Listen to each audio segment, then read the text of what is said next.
قیمتی وقت وہ ہوتا ہے جس کے ختم ہونے سے آپ ڈرتے ہیں، اب چاہے ساتھ ہونے کا ہو یا پھر ساتھ نہ ہونے کا۔ اگر دلوں میں فرق آ جائے تو کسی ایک کو کچھ دنوں کے لیے دور چلے جانا چاہیے۔ جدائی محبت کو بڑھاتی ہے۔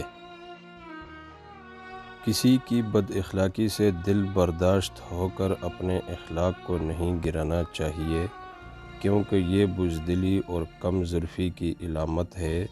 اخلاق کی دولت کو حاصل کرنے والا کبھی مفلس نہیں ہوتا۔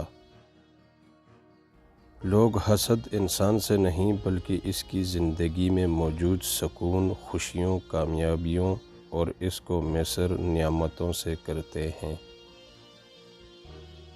مان رکھنا سیکھیں، زندگی بہت چھوٹی سی ہے۔ کوشش کریں کہ کسی کا مان، اعتبار، اعتماد اور یقین نہ ٹوٹنے پائے۔ وقت تو گزر جاتا ہے لیکن تلخیوں کے نقش باقی رہ جاتے ہیں۔ عروج میں گناہوں سے بچنا بہت مشکل ہے۔ عروج میں انسان تکبر کرتا ہے اور زوال میں ناشکری۔ آس پاس لوگوں کی غیر موجودگی کا نام نہیں، ہمارے آس پاس موجود انسانوں میں ہماری غیر دلچسپی ہمیں تنہا کرتی ہے۔ 4 دن کسی کی بھرپور توجہ پا کر ہوا میں اڑنے سے گریز کریں، کیونکہ وہی شخص اگلے 4 دن میں آپ کو زمین پر پٹخ بھی سکتا ہے۔